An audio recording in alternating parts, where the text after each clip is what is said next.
हर बार की तरह स्वागत है आप सभी का एक और नई वीडियो में। तो आज के इस वीडियो में रासायनिक बंध क्या है, रासायनिक बंध कितने प्रकार के होते हैं, एकल बंध, द्विबंध, त्रिबंध और इसी के साथ साथ परमाणु को तत्व कह सकते हैं या नहीं, इन सभी सवालों का जवाब एकदम सरल भाषा में देखने को मिलेगा। तो चलिए शुरू से शुरू करते हैं। रासायनिक बंध, केमिकल बॉन्ड। अगर बंध का मतलब देखा जाए तो गहरा संबंध। अगर किसी से गहरा संबंध रहेगा तभी ना आप उसको कुछ कह पाइएगा, कुछ मांग पाइएगा। तो बंध का दूसरा मतलब देखा जाए तो यूँ समझिए बंधन, संबंध, मेल भाव, जुड़ाव। परमाणु खुद को स्थिर करने के लिए, परमाणु जो है खुद को शांत करने के लिए दूसरे परमाणुओं से हाथ मिलाते हैं। हाथ मिलाने का क्या मतलब? हाथ मिलाने का मतलब ये कि इलेक्ट्रॉनों का लेन देन करते हैं। मतलब एक इलेक्ट्रॉन अगर हम दिए हैं तो दूसरा इलेक्ट्रॉन जो है आपको देना पड़ेगा, यानी एक दूसरे में क्या करना होगा, बांटना होगा। ठीक है, इसी हाथ मिलाने या रिश्ते को हम रासायनिक बंध कहते हैं। अगर कोई भी चीज़ मेरे पास है, ठीक है, अगर हम कोई भी चीज़ आपको देते हैं तो फ़र्ज़ आपका भी बनता है कि आप भी हमें कुछ देंगे। तो अगर एक दूसरे से हम लोग शेयर करेंगे तो इस तरह के रिश्ता को हम लोग क्या बोलेंगे, रासायनिक बंध। ठीक है,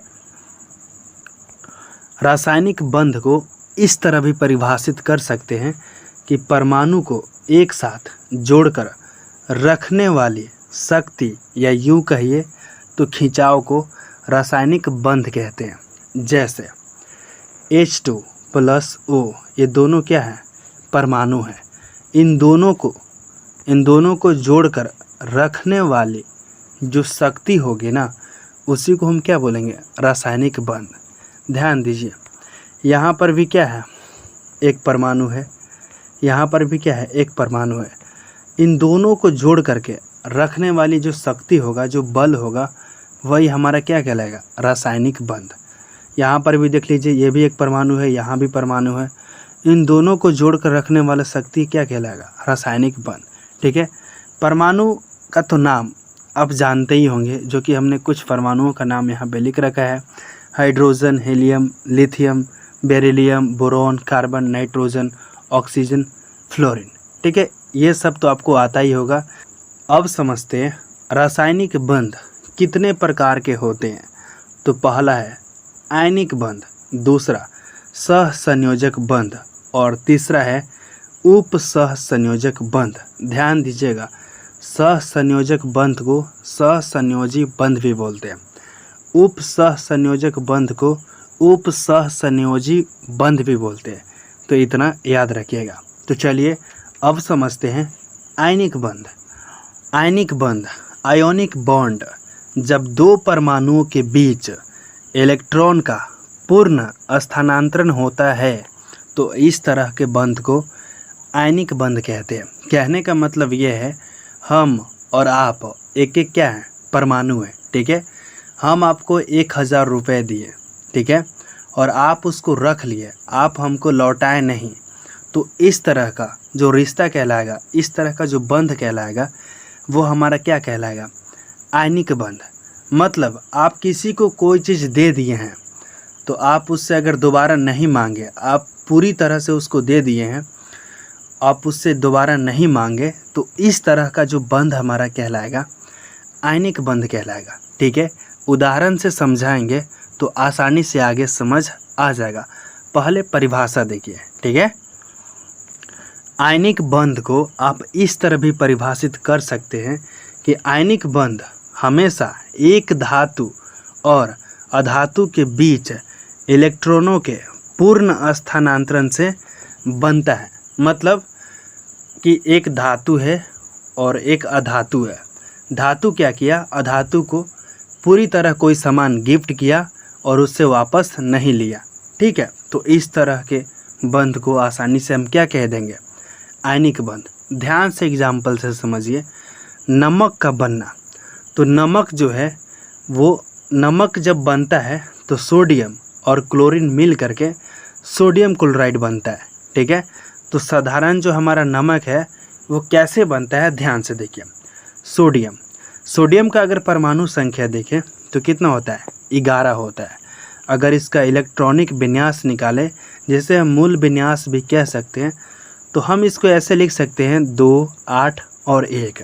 ठीक है, इसके बाहरी सेल में यहाँ पर कितना होना चाहिए, 8 इलेक्ट्रॉन होना चाहिए, लेकिन इसके पास कितना है, 1 है। ठीक है, ध्यान से देखिए। क्लोरीन के पास परमाणु संख्या इसके कितना है, 17 है। ठीक है, इसका अगर मूल विन्यास करें तो 2, 8 और 7 है। ठीक है, तो इसको अपना अष्टक पूरा करने के लिए 1 घट रहा है और इसको क्या है, 7 घट रहा है, तो 7 तो पाना संभव नहीं है। इसलिए क्या करता है सोडियम, ये जो अपना 1 इलेक्ट्रॉन जो है वो त्याग देता है, ये किसी को क्या कर देता है, दान कर देता है। इसके पास कितना इलेक्ट्रॉन है, लास्ट सेल में 7 है, तो ये तो इतना खो नहीं सकता है। इसलिए क्या करता है कि सोडियम जो है अपना 1 इलेक्ट्रॉन जो है वो किसको देता है, क्लोरीन को। तो ये अपना इलेक्ट्रॉन जो है ये क्लोरीन को दे देता है। तो इस तरह के बंध हमारा क्या कहलाएगा, आयनिक बंध। ठीक है, ध्यान से देखिए आगे क्या लिखा हुआ है। सोडियम अपना 1 इलेक्ट्रॉन पूरी तरह क्लोरीन को दे देता है। इससे सोडियम पर प्लस चार्ज हो जाता है और क्लोरीन पर माइनस। ठीक है, तो इसको हम सोडियम पर प्लस का आयन भी कह सकते हैं कि सोडियम पर प्लस का आयन बनता है और क्लोरीन पर माइनस का आयन बनता है, जो आपस में मिलकर नमक बनाते हैं। ठीक है, बंध का निर्माण आप ऐसे कर सकते हैं कि सोडियम है, इसको प्लस आप 1 लिख सकते हैं। ठीक है, और प्लस करके फिर क्लोरीन और माइनस में 1 लिख सकते हैं, क्योंकि ये क्या किया है, ये किसी से क्या किया है, कर्जा लिया। तो कर्जा लिया है तो इसको तो चुकाना ही है, तो -1 लिख देंगे और दोनों ये मिल करके क्या बन जाएगा, नमक। ठीक है, आपको आसानी से समझ में आ गया होगा। अगर पहला एग्जाम्पल से समझ में नहीं आया है तो दूसरा एग्जाम्पल को समझिए, आसानी से आ जाएगा। मैग्नीशियम ऑक्साइड का बनना, Mg का अगर मतलब देखा जाए तो मैग्नीशियम। ठीक है, इसका परमाणु क्रमांक क्या होता है, 12 होता है और इसका इलेक्ट्रॉनिक विन्यास देखें तो 2, 8 और 2 होता है। ठीक है, अस्थाई यानी अष्टक पूरा होने के लिए यह अपने बाहरी कोश में 2 इलेक्ट्रॉन को क्या कर देता है, त्याग देता है। इसे अपना अष्टक पूरा करने के लिए 6 और इलेक्ट्रॉन चाहिए, लेकिन 6 इलेक्ट्रॉन ये कहाँ से लाएगा, नहीं है इसके पास।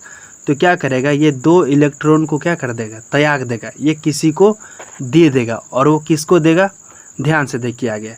और जब कोई देता है इलेक्ट्रॉन तो उस पर क्या का चिन्ह लगता है, प्लस पर। तो मैग्नीशियम दे रहा है, इसलिए मैग्नीशियम पर क्या का चिन्ह लग जाएगा, प्लस का। ये कितना इलेक्ट्रॉन दे रहा है, 2, तो यहाँ पर 2 करके और प्लस का चिन्ह लग जाएगा, तो हम इसको बोलते हैं धनायन। ठीक है, तो इस पर धन आयन का चिन्ह लग जाएगा। ध्यान से देखिए, ये 2 इलेक्ट्रॉन क्या कर दिया, त्याग दिया, और ये त्याग करके क्या कर दिया, त्याग करके ये ऑक्सीजन को देता है। तो ऑक्सीजन का परमाणु क्रमांक क्या है, 8 है, और इलेक्ट्रॉनिक विन्यास देखें तो 2 और 6। इसको कितना घट रहा है, 2 घट रहा है। तो 2 जब घट रहा है तो वो क्या कर दिया, दे दिया। तो अपना अष्टक पूरा करने के लिए इसे 2 इलेक्ट्रॉन की आवश्यकता होती है। तो यह 2 इलेक्ट्रॉन ग्रहण करके, ये 2 इलेक्ट्रॉन क्या कर लिया, उससे ले लिया, और ले करके यहाँ पर क्या हो गया, ऑक्सीजन पर माइनस का यानी ऋणायन का चिन्ह लग जाता है। 2 यहाँ पर लिया है इलेक्ट्रॉन, तो इसलिए 2 लिख करके और माइनस का चिन्ह लगा है, यानी ऋणायन का चिन्ह इस पर लग गया है। ठीक है, बंध निर्माण में भी एकदम सेम वैसे ही। ध्यान से देखिए, मैग्नीशियम क्या किया, 2 इलेक्ट्रॉन दिया, तो इस पर 2 लिख करके प्लस का चिन्ह लग गया। और ऑक्सीजन क्या किया, 2 यहाँ पर ग्रहण किया है, तो इस पर क्या हो जाएगा, माइनस का चिन्ह लग जाएगा। ठीक है, तो उम्मीद है कि आप इसको समझ गए होंगे। और ये दोनों मिल करके क्या बन जाते हैं, मैग्नीशियम ऑक्साइड। क्लियर। अब तीसरा एग्जाम्पल को देखिए, मैग्नीशियम क्लोराइड MgCl2 का बनना। तो Mg का मतलब होता है मैग्नीशियम, इसका परमाणु क्रमांक कितना होता है 12, और इसका इलेक्ट्रॉनिक विन्यास 282 हो जाएगा। इसका क्या है 2 ज़्यादा है, तो ये 2 इलेक्ट्रॉन को क्या कर देगा, किसी को दे देगा, दान कर देगा। ठीक है। अस्थायी होने के लिए यह बाहरी कक्षा के 2 इलेक्ट्रॉन जो है वो त्यागता है, किसी को दे देता है। किसको देगा, तो यहाँ पर क्लोरीन है, तो क्लोरीन पास में है तो क्लोरीन को ही ना देगा। तो ध्यान से देखिए, क्लोरीन में यहाँ पर कितने क्लोरीन भाग ले रहे हैं, 2 क्लोरीन है, Cl2, यानी इसमें 2 क्लोरीन इसमें भाग ले रहे हैं। तो ध्यान से देखिए क्या कह रहे हैं, इसके 2 परमाणु भाग लेते हैं। क्लोरीन के कितने परमाणु भाग लेते हैं, 2। प्रत्येक क्लोरीन Cl का परमाणु क्रमांक जो है कितना होता है, 17 होता है। तो एक क्लोरीन का अगर इलेक्ट्रॉनिक विन्यास देखें तो 287। ठीक है। इसको अपना अष्टक पूरा करने के लिए कितना चाहिए, 1 चाहिए। ठीक है। इसको भी क्या चाहिए, 1 चाहिए। और दूसरे क्लोरीन का इलेक्ट्रॉनिक विन्यास देखें तो 287 है, इसको भी अपना अष्टक पूरा करने के लिए कितना चाहिए, 1 चाहिए। तो दोनों को 1-1 चाहिए। ठीक है। तो और इसके पास कितना इलेक्ट्रॉन था ज़्यादा, 2 इलेक्ट्रॉन क्या था, ज़्यादा था। तो ये 2 इलेक्ट्रॉन जो है, ये 2 इलेक्ट्रॉन जो है ये अपना अपना 2 इलेक्ट्रॉन जो है, दोनों में से 1-1 इलेक्ट्रॉन जो है ले लेंगे। ये दोनों अपना अपना 1-1 इलेक्ट्रॉन ले करके और अपना अष्टक पूरा कर लेते हैं। इस तरह जो बंध बनता है वो हमारा क्या बनता है, आयनिक बंध। देखिए, प्रत्येक क्लोरीन परमाणु को अपना अष्टक पूरा करने के लिए 1 इलेक्ट्रॉन की आवश्यकता होती है। इसलिए मैग्नीशियम द्वारा त्यागे गए 2 इलेक्ट्रॉनों को क्लोरीन के 2 अलग अलग परमाणु ग्रहण करते हैं। ठीक है। 2 इलेक्ट्रॉन जो था वहाँ पर ज़्यादा, वो दोनों में से क्या किए, 1-1 लेकर के अपना अष्टक पूरा कर लिए। और जब इन लोग लिए हैं तो कर्जा तो है ही, और कर्जा है तो क्या का चिन्ह लगेगा, माइनस का। तो माइनस आयन, जिसको बोलते हैं आयन बनता है। ठीक है। बंध निर्माण कैसे होगा, तो ध्यान दीजिए, मैग्नीशियम कितना दिया इलेक्ट्रॉन, 2 दिया। ये दिया है तो प्लस का चिन्ह लग जाएगा, इन लोग लिया है तो माइनस का चिन्ह लग जाएगा, और दोनों मिल करके क्या बनेगा, मैग्नीशियम क्लोराइड। ठीक है। एग्जाम्पल चौथा देखिए, कैल्शियम क्लोराइड CaCl2 का बनना। तो Ca का मतलब क्या होता है, कैल्शियम। इसका अगर परमाणु क्रमांक देखें तो 20 होता है, और इसका इलेक्ट्रॉनिक विन्यास हो जाएगा 2-8-8-2। इसके पास 2 इलेक्ट्रॉन क्या है, ज़्यादा है, और ज़्यादा है तो ये क्या कर देगा, त्याग देगा, किसी को दान कर देगा। तो इसके बाहरी कोश में 2 इलेक्ट्रॉन है। ठीक है। अस्थायी होने के लिए यह इन 2 इलेक्ट्रॉनों को त्यागना चाहता है। अस्थायी होने के लिए क्या करता है, ये 2 इलेक्ट्रॉन को त्याग देता है, दान कर देता है। ठीक है। क्लोरीन तो परमाणु क्रमांक इसका होता है 17। ठीक है। क्लोरीन यहाँ पर 2 क्लोरीन यहाँ पे भाग ले रहे हैं, तो पहले क्लोरीन का इलेक्ट्रॉनिक विन्यास क्या हो जाएगा, 287, और दूसरे का भी वही हो जाएगा 287। तो वहाँ पर कितना ज़्यादा था इलेक्ट्रॉन, 2 ज़्यादा है। तो ये जो 2 इलेक्ट्रॉन है वो कहाँ पे चला जाएगा, यहाँ पे क्लोरीन के पास कितना घट रहा है, 1 घट रहा है। यहाँ पर भी कितना घट रहा है, 1। तो 1-1 इलेक्ट्रॉन ले करके ये अपना अष्टक पूरा कर लेते हैं। ठीक है। इसके बाहरी कोश में 7 इलेक्ट्रॉन है, इसके बाहरी कोश में 7 है। ठीक है। अष्टक पूरा करने के लिए इसे 1 इलेक्ट्रॉन की आवश्यकता होती है, 1-1 इलेक्ट्रॉन ले करके अपना अष्टक पूरा कर लेते हैं। तो इस तरह के बंध को हम लोग क्या बोलेंगे, आप गौर कर रहे हैं कि ये जो हमारा परमाणु है, ये परमाणु अपना इलेक्ट्रॉन जो है किसी को दे रहा है, किसी से ले नहीं रहा है, किसी को दे दे रहा है पूरी तरह, ठीक है। तो इस तरह को बंध को ही हम क्या बोलेंगे, आयनिक बंध, ठीक है। बंध निर्माण में भी देख लीजिए वही है, CA2 ये दिया है, कितना दिया है, 2 दिया है, तो इस पर प्लस का चिन्ह लग जाएगा, और इन लोग 2 लिया है तो माइनस का चिन्ह लग जाएगा, और क्या बन जाएगा, कैल्शियम क्लोराइड। क्लियर है। अब चौथा एग्जाम्पल देखिए, कैल्शियम ऑक्साइड CaO, जिसे हम लोग बिना बुझा हुआ चूना कहते हैं, इसका बनना। तो Ca का मतलब क्या होता है, कैल्शियम। इसकी परमाणु संख्या कितना होता है, 20। इसका इलेक्ट्रॉनिक विन्यास 2882 हो जाएगा। इसमें भी 2 क्या है, ज़्यादा है। व्याख्या, इसके बाहरी कक्ष यानी वैलेंसी सेल में 2 इलेक्ट्रॉन है, ठीक है। अस्थाई यानी अष्टक प्राप्त करने के लिए यह इन 2 इलेक्ट्रॉनों को त्याग करता है, और Ca यानी कैल्शियम पर क्या है, जब 2 त्यागा है तो 2 लिख करके प्लस का चिन्ह लग जाएगा, इसको धनायन बोलते हैं, ये धनायन बनता है, ठीक है। ध्यान से देखिए, ऑक्सीजन, तो ऑक्सीजन का परमाणु संख्या कितना होता है, 8 होता है, और इसका अगर इलेक्ट्रॉनिक विन्यास देखें तो 2 और 6 होता है। इसको कितना घट रहा है, 2 घट रहा है, तो 2 क्या किया था, वो त्यागा था, तो 2 इलेक्ट्रॉन जो है ये ऑक्सीजन ले लेगा, ले करके अपना अष्टक पूरा कर लेगा। व्याख्या में क्या है, इसके बाहरी कक्ष में 6 इलेक्ट्रॉन है। अपना अष्टक पूरा करने के लिए इसे 2 इलेक्ट्रॉनों की आवश्यकता होती है, ठीक है। तो निष्कर्ष में क्या है, ध्यान दीजिए, कैल्शियम अपने 2 इलेक्ट्रॉन सीधे ऑक्सीजन को स्थानांतरित करता है, यानी दे देता है, ट्रांसफ़र करता है। इससे Ca यानी कैल्शियम पर प्लस का चार्ज लगता है, क्योंकि 2 दिया है तो 2 लिख करके प्लस का चार्ज लगेगा। ये 2 लिया है तो इस पर 2 लिख करके माइनस का चिन्ह लग जाएगा, ठीक है। माइनस आयन बनेगा यहाँ पे, जो आपस में जुड़ करके आयनिक यौगिक कैल्शियम ऑक्साइड बनाते हैं। क्लियर है। तो इस तरह के बंध को हम क्या बोलेंगे, आयनिक बंध। सिंपल है।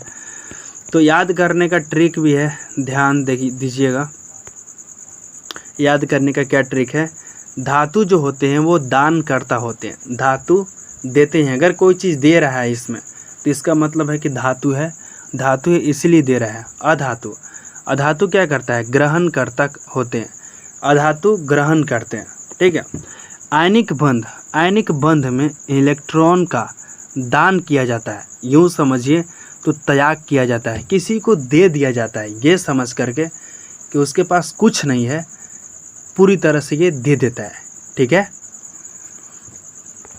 अगर आप आयनिक बंध समझ गए हैं तो चलिए अब समझते हैं सहसंयोजक बंध, कोवैलेंट बॉन्ड। जब 2 परमाणुओं के बीच इलेक्ट्रॉनों के बराबर साझेदारी यानी शेयरिंग होती है तो उसे सहसंयोजक बंध कहते हैं। मतलब अगर हम आपको 2 दिए हैं तो आप भी क्या लीजिएगा, 2 लीजिएगा। बराबर की साझेदारी होती है, बराबर अगर कोई चीज़ हम लोग शेयर करते हैं तो इस तरह के बंध को क्या बोलेंगे, सहसंयोजक बंध। इसमें एक तरफा शेयर नहीं होगा, दोनों लोग एक दूसरे को देंगे, ठीक है। तो इस तरह के बंध को बोलेंगे सहसंयोजक बंध, ठीक है। इसमें इलेक्ट्रॉन का दान या त्याग नहीं होता है, इसमें दान नहीं करता है, बल्कि 2 परमाणुओं के बीच इलेक्ट्रॉनों की साझेदारी होती है, शेयरिंग होती है। यह बंध मुख्य रूप से 2 अधातुओं के बीच बनता है। क्लियर है।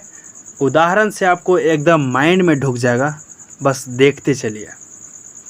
पहला उदाहरण को देखिए, हाइड्रोजन गैस यानी H2 का बनना।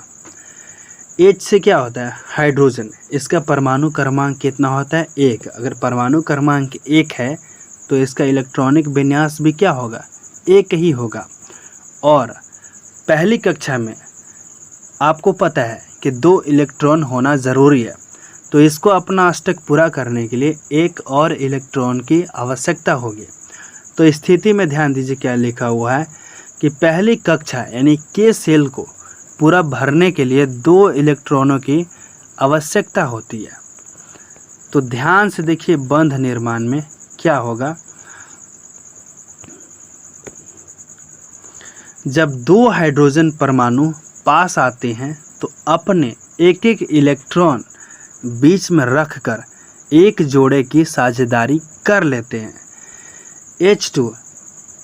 ठीक है, ध्यान से देखिए, कहने का मतलब ये है कि जब दो हाइड्रोजन, यहाँ पर कितना है H2 लिखा हुआ है, तो एक हाइड्रोजन यहाँ पे, एक हाइड्रोजन यहाँ पे, इसके पास कितना है एक इलेक्ट्रॉन, इसके पास भी क्या है एक इलेक्ट्रॉन। तो ये क्या करता है, इससे लेकर के ये अपना अष्टक पूरा कर लेता है। ये भी क्या करता है, इससे एक मांग करके अपना अष्टक पूरा कर लेता है। तो इस तरह के बंध को हम लोग क्या बोलेंगे, सहसंयोजक बंध।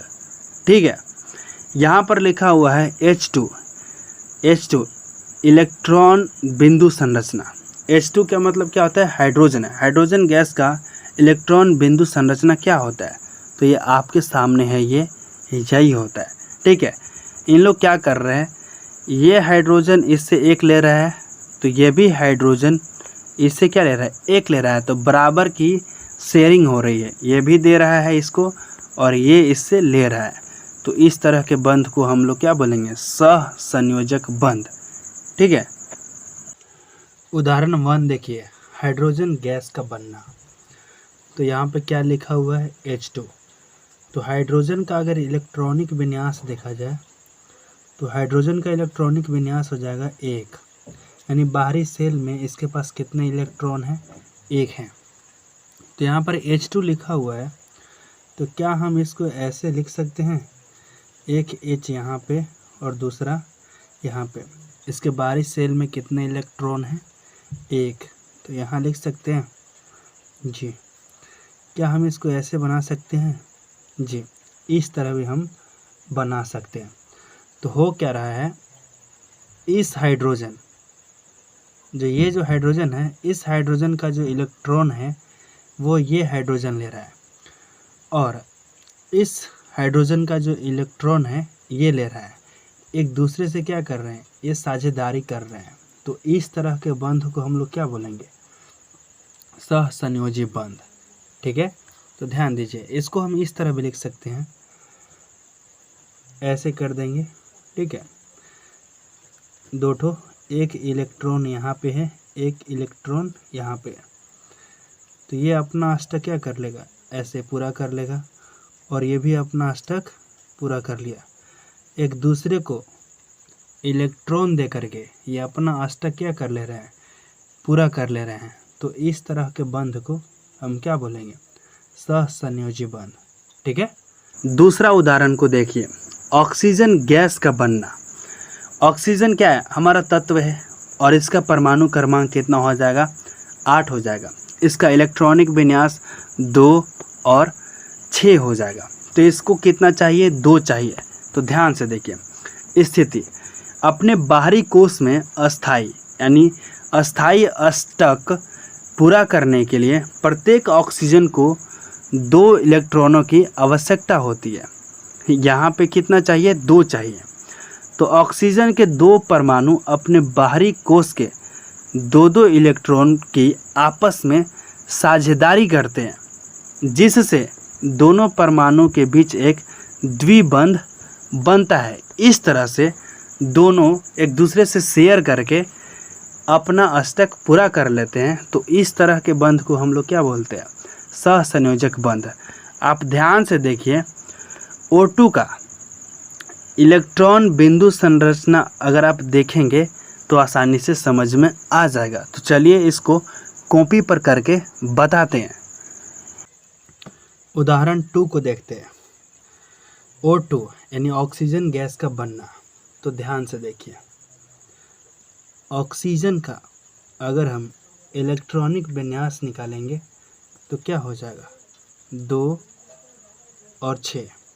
ठीक है, तो यहाँ पर 2 ऑक्सीजन है, तो क्या हम इसको इस तरह लिख सकते हैं, एक ऑक्सीजन यहाँ पे और दूसरा ऑक्सीजन यहाँ पे। तो इसके बाहरी सेल में 6 इलेक्ट्रॉन है, तो हम इसको लिख देंगे 2 यहाँ पे, 2 यहाँ पे और 2 यहाँ पे, 6 हो गया। 2 यहाँ पे लिख देंगे, 2 यहाँ पे और 2 यहाँ पे। अब इसके पास 6 है तो इसको कितना घट रहा है अष्टक पूर्ण करने में? 2। तो इससे क्या ले लेगा? 2। पहले से 6 है और इससे क्या ले लेगा? 2। ये अपना अष्टक पूरा कर लिया। और ये भी जो है क्या करेगा? इससे ले लेगा। तो ये एक दूसरे से ले करके अपना अष्टक क्या कर लिए? पूरा कर लिए। तो इस तरह के बंध को हम लोग बोलेंगे सहसंयोजक बंध। ठीक है। तीसरा उदाहरण को देखिए, मीथेन CH4 का बनना। तो C से क्या हो जाएगा? कार्बन हो जाएगा। ठीक है। इसकी परमाणु क्रमांक कितना होता है? 6 होता है। इसका इलेक्ट्रॉन विन्यास जो है 2 और 4 हो जाएगा। ठीक है। इसे अष्टक पूरा करने के लिए 4 और इलेक्ट्रॉनों की आवश्यकता है। तो इसको 4 चाहिए और। तो ध्यान से देखिए, हाइड्रोजन भी क्या है? इसमें हाइड्रोजन भी है। तो हाइड्रोजन H से क्या हो जाएगा? हाइड्रोजन। ठीक है। इसका परमाणु क्रमांक क्या होता है? 1 होता है। इसका इलेक्ट्रॉनिक विन्यास 1 है। इसे अपना अष्टक पूरा करने के लिए एक और इलेक्ट्रॉन चाहिए। तो मीथेन CH4 की इलेक्ट्रॉन बिंदु संरचना आप कॉपी पर देख करके इसे समझिए। को देखिए, CH4 मीथेन का बनना। ठीक है। तो ध्यान से देखिए, C का मतलब क्या होता है? कार्बन। ठीक है। तो इसका इलेक्ट्रॉनिक विन्यास हो जाएगा 2 और 4। और हाइड्रोजन का हो जाएगा कितना? 1। ठीक है। तो हम क्या लिखेंगे? C। और इसके बाहरी सेल में कितने इलेक्ट्रॉन हैं? 4 हैं। तो हम 4 ठो लिख लेंगे। 1 ठो यहाँ लिखेंगे, 1 ठो यहाँ, 1 ठो यहाँ, 1 ठो यहाँ, 4 ठो। और हाइड्रोजन यहाँ पे कितना है? 4 ठो। तो बाहरी सेल में यहाँ पर इसका 1 इलेक्ट्रॉन है। तो पहले हम 4 ठो हाइड्रोजन लिख लेंगे। 1 यहाँ पे, 1 यहाँ पे, 1 यहाँ पे और ये 1 यहाँ पे। इसके पास 1 इलेक्ट्रॉन है। तो यहाँ हम लिख देंगे 1 यहाँ। ठीक है। 1 यहाँ, 1 यहाँ। ठीक है। पहले से कार्बन के पास कितना है? 4। और इसको अपना अष्टक पूरा करने के लिए 4 चाहिए। तो ये सबसे इकट्ठो ले लेगा। ठीक है। पहले से 4 है, इससे लेगा 1, फिर इससे लेगा 1, फिर इससे लेगा और फिर इससे लेगा। ये अपना अष्टक क्या कर लिया? पूरा। अब ये भी हाइड्रोजन अपना अष्टक पूरा करेगा। तो इससे ले लेगा, इससे ले लेगा, इससे ले लेगा, इससे ले लेगा। तो इस तरह के बंध को हम लोग बोलते हैं सहसंयोजक बंध। ठीक है। अब समझिए उदाहरण 4, क्लोरीन अणु यानी Cl2 का निर्माण। तो क्लोरीन, इसमें कितने क्लोरीन भाग ले रहे हैं? 2। तो इसका परमाणु क्रमांक कितना होता है? 17 होता है। इलेक्ट्रॉनिक विन्यास कितना हो जाएगा? 2, 8, 7। ये हो गया पहला क्लोरीन का और ये होगा दूसरा क्लोरीन का। ठीक है। तो इसके बाहरी कोश में 7 इलेक्ट्रॉन है। जब 7 इलेक्ट्रॉन है तो इसको कितना चाहिए? 1-1 चाहिए। तो ये कहाँ से लाएंगे? तो इसको कॉपी पर समझते हैं। इलेक्ट्रॉन बिंदु संरचना के जरिए आप ध्यान से समझिए। क्लोरीन का जो इलेक्ट्रॉनिक विन्यास हो जाएगा वो 2 हो जाएगा, 8 हो जाएगा और 7 हो जाएगा। ठीक है। तो क्लोरीन यहाँ पर कितना है? 2। तो हम लिख सकते हैं Cl 2 ठो। ठीक है। इसके बाहरी सेल में 7 इलेक्ट्रॉन है। तो हम कितना लिखेंगे? 7। 2 यहाँ पे, 2 यहाँ पे, 2 यहाँ पे और 1 यहाँ पे, 7 हो गया। और इसके पास भी हम लिखेंगे 7, 2, 4, 6 और 1 लिख दिए यहाँ पे 7। तो ये अपना अष्टक पूरा करने के लिए इससे क्या लेगा? 1 इलेक्ट्रॉन। ठीक है।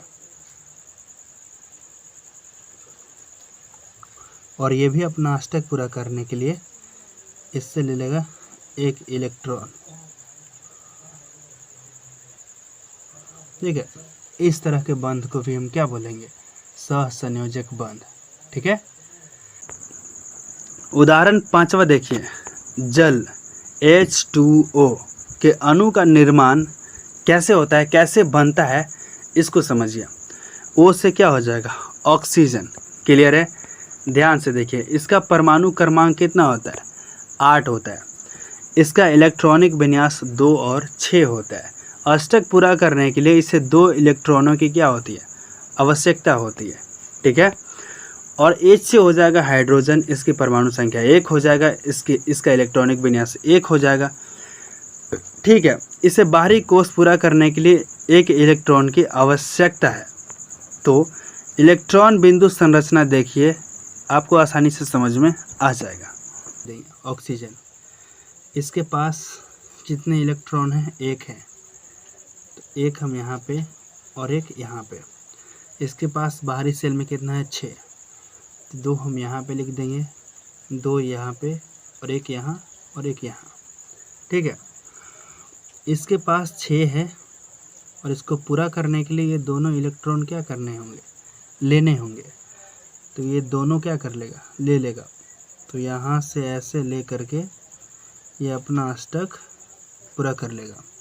और हाइड्रोजन भी क्या करेगा, इससे ले करके अपना अष्टक पूरा कर लेगा।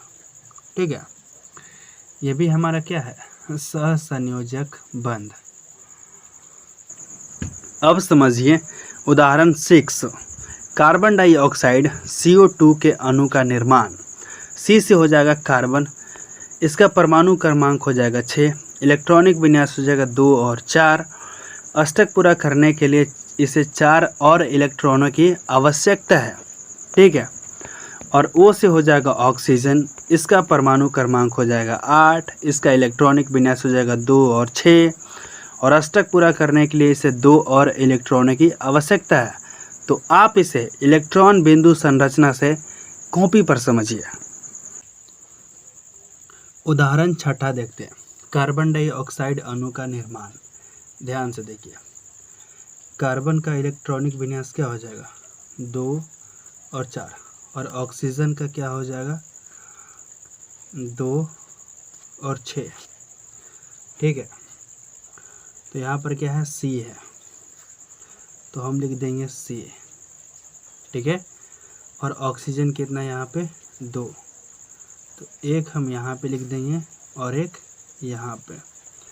कार्बन के पास कितने इलेक्ट्रॉन हैं, 4 है।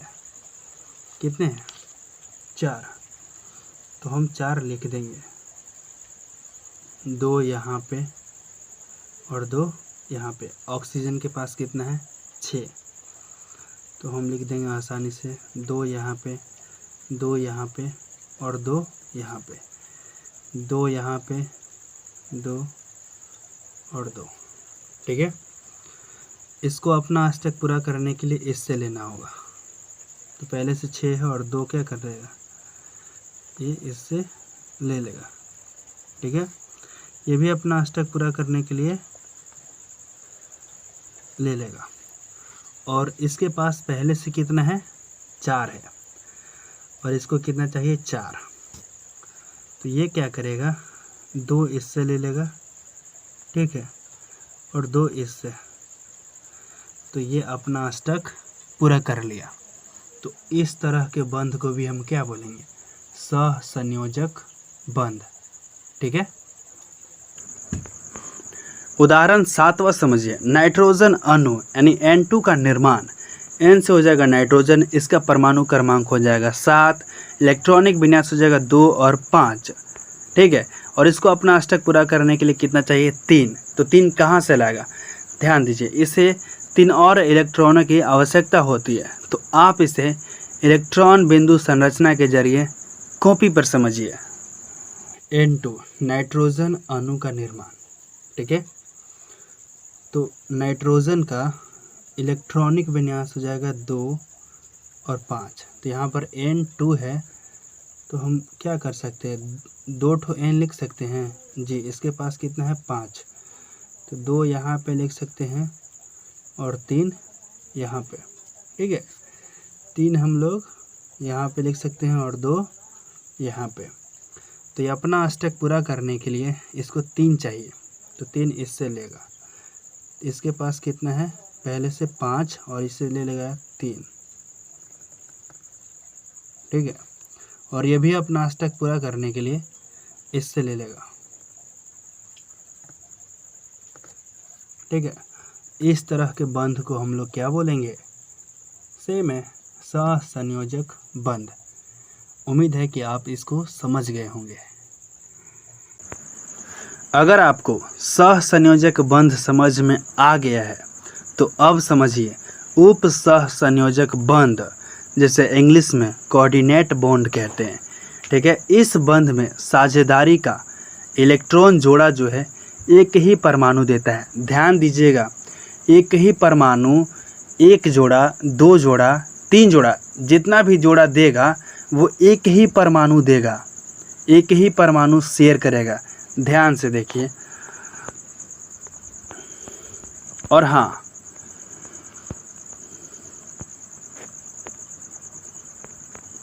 जबकि दूसरा परमाणु बिना कोई इलेक्ट्रॉन दिए केवल साझेदारी में भाग लेता है और इसे एक तीर के निशान से दर्शाया जाता है। ये जो तीर आप देख रहे हैं इसके जरिए दर्शाया जाता है। तीर की दिशा हमेशा दाता से ग्राही की ओर होती है।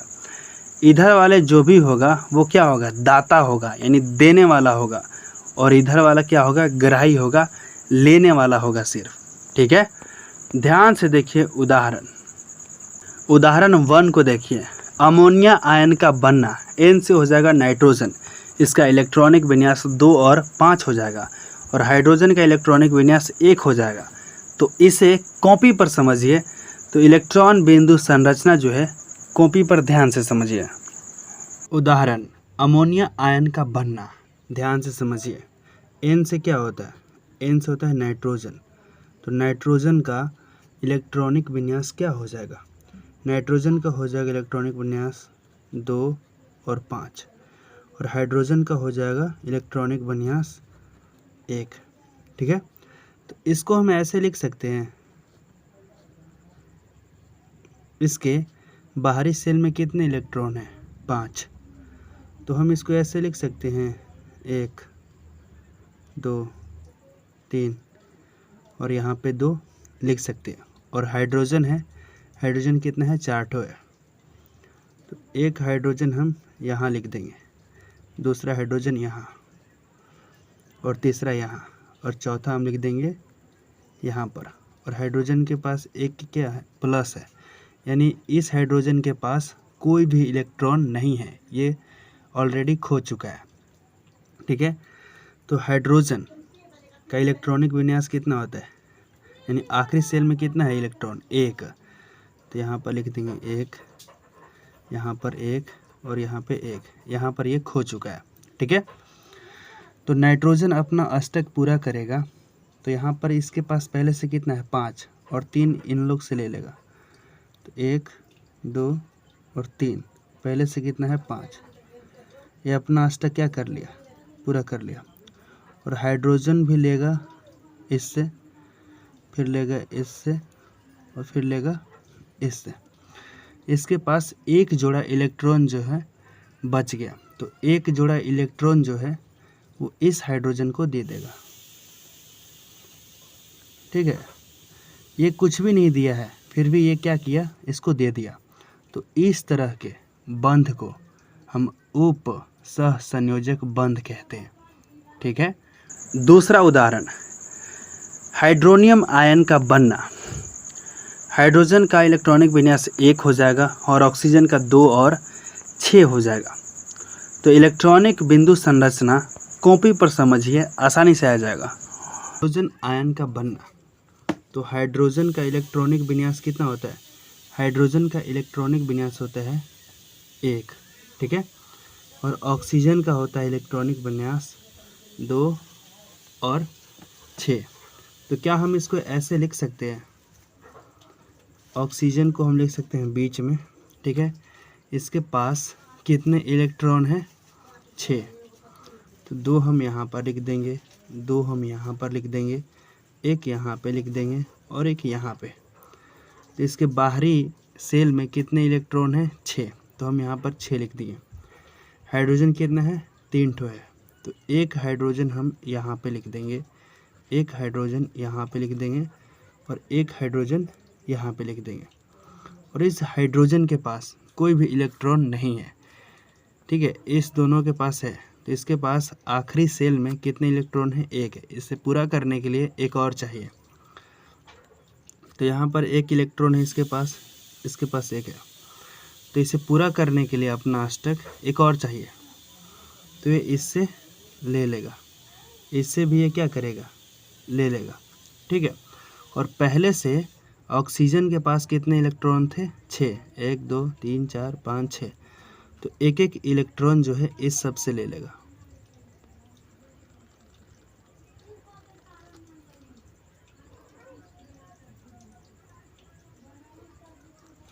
तो ये अपना अष्टक पूरा कर लिया। इसके पास 2 जोड़ा इलेक्ट्रॉन जो है वो खाली है, तो एक जोड़ा इलेक्ट्रॉन जो है वो हाइड्रोजन को दे देगा, ठीक है। तो इस तरह के बंध को हम क्या बोलेंगे? उपसहसंयोजक बंध, ठीक है। अब समझते हैं उदाहरण 3 NH3 BF3, जिसे हम लोग अमोनिया बोरॉन ट्राइक्लोराइड एडक्ट बोलते हैं। तो N से हो जाएगा नाइट्रोजन, जिसका इलेक्ट्रॉनिक विन्यास 2 और 5 हो जाएगा, ठीक है। H से हो जाएगा हाइड्रोजन, जिसका इलेक्ट्रॉनिक विन्यास क्या हो जाएगा? 1, और B से हो जाएगा बोरॉन, जिसका इलेक्ट्रॉनिक विन्यास 2 और 3 हो जाएगा, और F से हो जाएगा फ्लोरीन, जिसका इलेक्ट्रॉनिक विन्यास 2 और 7 हो जाएगा। तो इसे भी कॉपी पर ही समझिए, इलेक्ट्रॉन बिंदु संरचना जब आप समझेंगे तो आसानी से आ जाएगा। 3 को देखिए, NH3 BF3, इसका मतलब होता है अमोनिया बोरॉन ट्राइक्लोराइड एडक्ट। तो इसको हम कैसे बनाएंगे? तो ध्यान दीजिए, ध्यान से देखिए इसका बिंदु संरचना। N से क्या होता है? नाइट्रोजन, तो नाइट्रोजन का इलेक्ट्रॉनिक विन्यास क्या हो जाएगा? 2 और 5। हाइड्रोजन का क्या हो जाएगा? 1, ठीक है। बोरॉन, B से क्या हो जाएगा? बोरॉन, बोरॉन का इलेक्ट्रॉनिक विन्यास हो जाएगा 2 और 3, और F से हो जाएगा फ्लोरीन, तो F से हो गया फ्लोरीन, तो इसका इलेक्ट्रॉनिक विन्यास जो है 2 हो जाएगा और 7 हो जाएगा। तो बाहरी सेल में देखिए यहाँ पर 5 है, यहाँ पर 1 है, यहाँ पर 3 है, यहाँ पर 7 है। तो क्या हम इसको ऐसे लिख सकते हैं? ध्यान से देखिए, नाइट्रोजन है, इसके बाहरी सेल में कितना है? 5, तो एक यहाँ पे, एक यहाँ पे, एक यहाँ पे, और 2 यहाँ पे, और H3 है, तो एक हाइड्रोजन हम यहाँ पे लिख देंगे, एक हाइड्रोजन यहाँ पे, और एक हाइड्रोजन यहाँ पे। इसके पास क्या है? एक एक इलेक्ट्रॉन, तो यहाँ भी लिख देंगे, यहाँ पर फिर लिख देंगे, यहाँ पर, ठीक है। फिर क्या है? B से क्या होता है? बोरॉन, तो B के पास कितना है? लास्ट में 3 है, तो यहाँ पर हम क्या लिखेंगे? B। इसके अंतिम कोष में कितने हैं इलेक्ट्रॉन? 3, तो एक यहाँ पे लिख देंगे, एक यहाँ पे, और एक यहाँ पे, ठीक है। फिर क्या है? F3 है, तो F 3 ठो है, तो यहाँ पर लिख देंगे एक ठो यहाँ पे, और एक ठो यहाँ पे। और इसके बाहरी कोष में कितने इलेक्ट्रॉन है? 7 है, तो हम 7 लिख देंगे, 2 4 6, और एक यहाँ पे 7। थोड़ा सा बिजली चली गई है, तो ध्यान से देखिए, 7 यहाँ पे लिख दिए। अब यहाँ पर भी लिखेंगे 7, 2 4 6 7, ठीक है। यहाँ पर भी लिखेंगे 2 4 6, यहाँ पे 7, ठीक है। इसको अष्टक पूरा करने के लिए नाइट्रोजन को कितना चाहिए? 3, तो एक इससे लेगा, ठीक है, एक इससे और एक ले लेगा इससे, ठीक है। ये अपना अष्टक पूरा कर लिया। अब हाइड्रोजन को अष्टक पूरा करने के लिए ये भी एक एक ठो लेगा, तो ये इससे ले लिया, और ये इससे ले लिया, और ये इससे ले लिया, ठीक है। बोरॉन को अब ध्यान से देखिए, बोरोन है और यहाँ पर ध्यान दीजिए ये क्या है, फ्लोरीन है। तो फ्लोरीन को अष्टक पूरा करने के लिए 1 चाहिए। पहले से कितना है, 7 है। कितना चाहिए, 1 चाहिए। तो ध्यान से देखिए, 1 ले लेगा ये किससे, बोरोन से।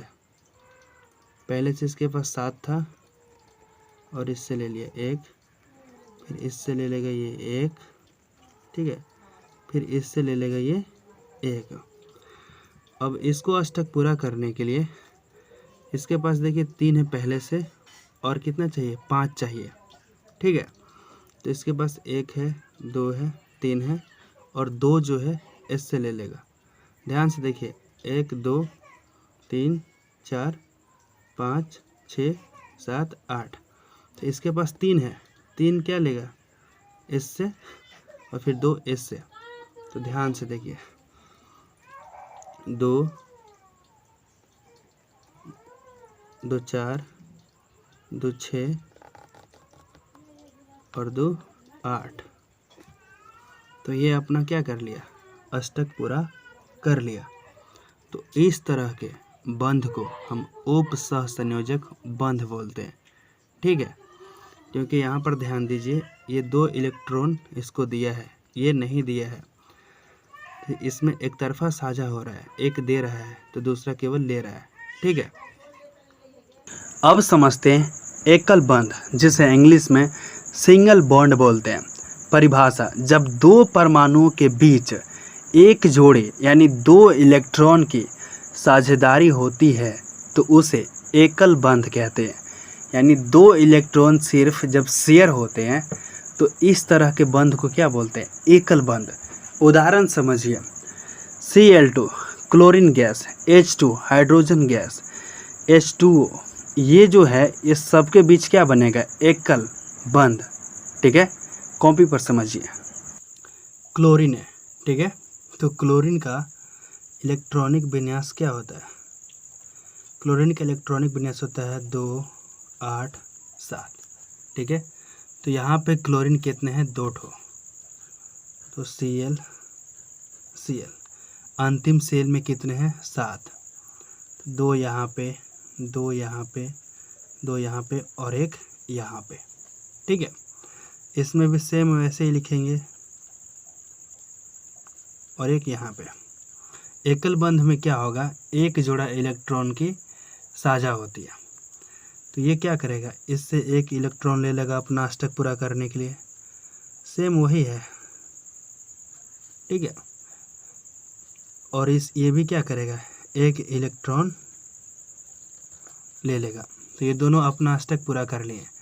तो इसमें क्या होता है, एक जोड़ा इलेक्ट्रॉन शेयर होता है, यानी 2 इलेक्ट्रॉन जो है। एकल बंध में एक और था, ध्यान से देखिए, H2। तो H2 को हम ऐसे लिख सकते हैं, इसके पास 1 इलेक्ट्रॉन होता है, इसके पास भी 1, ठीक है। तो ये ऐसे ले लेगा और ये ऐसे लेगा, तो एक जोड़ा इलेक्ट्रॉनों की क्या हो रही है, साझा। तो इस तरह के बंध को क्या बोलेंगे, एकल बंध। अब समझते हैं द्विबंध, डबल बॉन्ड। परिभाषा, जब 2 परमाणुओं के बीच 2 जोड़े यानी 4 इलेक्ट्रॉन की साझेदारी होती है तो उसे द्विबंध कहते हैं। उदाहरण O2 ऑक्सीजन गैस। इसे भी कॉपी पर समझिए। CO2 को समझिए, तो कार्बन का इलेक्ट्रॉनिक विन्यास क्या हो जाएगा, 2 और 4, और ऑक्सीजन का हो जाएगा 2 और 6। तो हम बीच में C लिख सकते हैं, और ऑक्सीजन यहाँ पे, और ये भी यहाँ पे, ठीक है। तो ध्यान से देखिए, इसके बाहरी में कितना है, 4। तो हम यहाँ पे 2 लिख सकते हैं और 2 यहाँ पे, ठीक है। और ऑक्सीजन के बाहरी कोश में क्या है, 6, 2 4 6, 2 4 6, ठीक है। तो ये अपना अष्टक पूरा करने के लिए इससे लेगा, और ये जो है इससे लेगा, ये भी इससे लेगा, ठीक है। इसके पास 6 है तो ये अपना अष्टक पूरा कर लिया, ठीक है। ये भी अपना अष्टक पूरा कर लिया, तो ये भी क्या करेगा, अपना अष्टक पूरा करेगा। ध्यान से देखिए, इसके पास पहले से 4 है और 4 चाहिए, तो 2 यहाँ से ले लिया और 2 यहाँ से, 4 और 4 हो गया। तो ये द्विबंध का उदाहरण है। कैसे? क्योंकि इसमें 4 इलेक्ट्रॉनों की साझा हो रही है, यानी 2 जोड़ा इलेक्ट्रॉनों की साझा हो रही है। ध्यान से देखिए, 2 इधर 2 इधर, ठीक है। त्रिबंध, ट्रिपल बॉन्ड परिभाषा: जब 2 परमाणुओं के बीच 3 जोड़े यानी 6 इलेक्ट्रॉन की साझेदारी होती है तो उसे त्रिबंध कहते हैं। उदाहरण N2 नाइट्रोजन गैस, इसे भी कॉपी पर समझिए। तो नाइट्रोजन का इलेक्ट्रॉनिक विन्यास क्या हो जाएगा? 2 और 5। N यहाँ पे 2 ठो है तो 2 ठो लिख देंगे, बाहरी में 5 है तो 2 यहाँ पे और 3 यहाँ पे, 3 यहाँ पे और 2 यहाँ पे। तो ये अपना अष्टक पूरा करने के लिए किससे 3 लेगा, ठीक है, और ये भी 3 लेगा। तो 3 और 3 6। इसमें कितना हो रहा है? इसमें 1 जोड़ा एकल बंध में, द्वि में 2 जोड़ा और इसमें 3 जोड़ा, ठीक है। यानी 6 इलेक्ट्रॉनों की क्या हो रही है? साझा हो रही है। तो इस तरह से ये क्या हुआ? त्रिबंध हुआ, ठीक है। और अब है अंतिम, परमाणु को तत्व कह सकते हैं? हाँ, व्यवहारिक रूप से परमाणु और तत्व को एक दूसरे का ही रूप माना जाता है, लेकिन थोड़ा अंतर होता है। क्या? ध्यान दीजिए। तत्व एक शुद्ध पदार्थ का नाम या यूं कहे तो श्रेणी है, जैसे सोना, ऑक्सीजन और कार्बन। परमाणु उस तत्व की सबसे छोटी इकाई है, जिसे सूट या कण कहते हैं, ठीक है। जैसे सोना एक क्या है? तत्व है। तो ध्यान से देखिए, सोना एक क्या है? हमारा तत्व है। और उस सोने का एक छोटा टुकड़ा, जिसे कण भी कहते हैं, जिसे और विभाजित नहीं किया जा सकता, वह सोने का क्या कहलाएगा? परमाणु कहलाता है, ठीक है। आई होप कि इस वीडियो में जो कुछ भी बताया हूँ आसानी से आप समझ गए होंगे। तो फिर मिलते हैं एक और नए दिन नए टॉपिक के साथ। अगर आपको समझ में नहीं आया होगा तो कमेंट सेक्शन में ज़रूर लिखिएगा।